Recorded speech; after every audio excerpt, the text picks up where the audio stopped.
This video is brought to you as part of the Paired Health Mobile Medical Care Educational Series.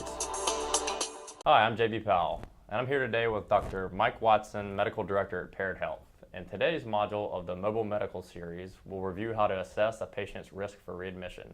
Thanks for joining us today, Dr. Watson. Glad to, happy to. I was thinking today maybe you could walk us through your readmission risk tool and how you assess both clinical and psychosocial factors when assessing a patient's risk for readmission. Okay, glad to, JB.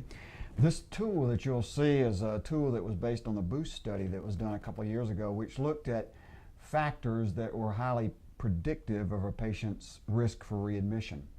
There are several psychosocial and clinical factors that this tool was derived from. So we'll just go over a few of those today and just let you see the things we look for when we're trying to assess a patient's risk for being readmitted. First thing we look at is the patient's previous hospital admissions. That's been a factor that is most predictive of a patient's risk for readmissions, is the number of admissions the patient's had in the preceding year. Another area we look at is medications. We look at the number of medications that a patient's on and the type of medications. Of course, the more medications a patient's on, the more likely they are to have problems. Types of medications, anticoagulants, insulin are considered high-risk medications. We look at diagnoses, what particular diagnoses are more risk-prone than others. As you can see in the list, heart failure, MI.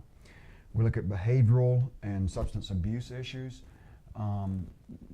psychiatric diagnoses, Axis 1 diagnoses, put a patient at higher risk, as does substance abuse, and we break those down as you can see on the chart here.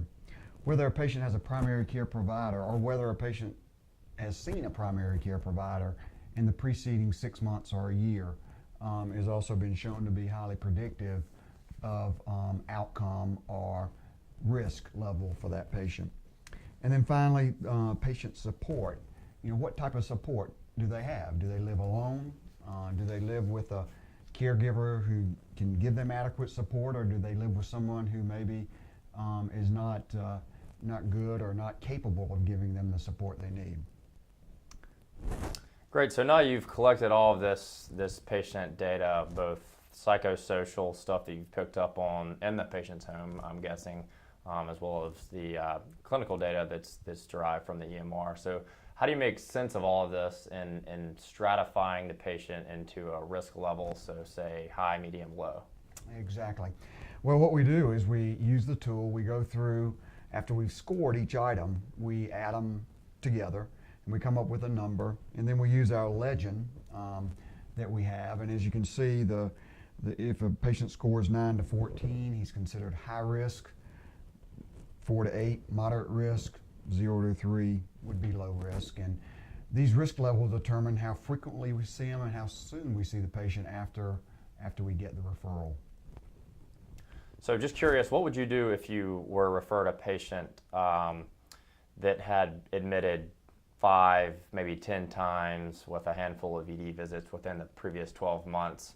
But looking at this risks table in the other areas, medications, presence or doesn't have a PCP, if they have score relatively low there, but they do have a number of prior admits and ED visits, how would you stratify that patient?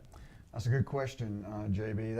That particular item, the number of admissions the patient has had in the preceding year, is the most predictive factor that will give a patient's risk of readmission. So if a patient has had 2 prior admissions within the previous year, we consider that patient automatically to be high risk. Don't even need to go over these other factors. So that's a very important piece of information that we use in predicting risk level.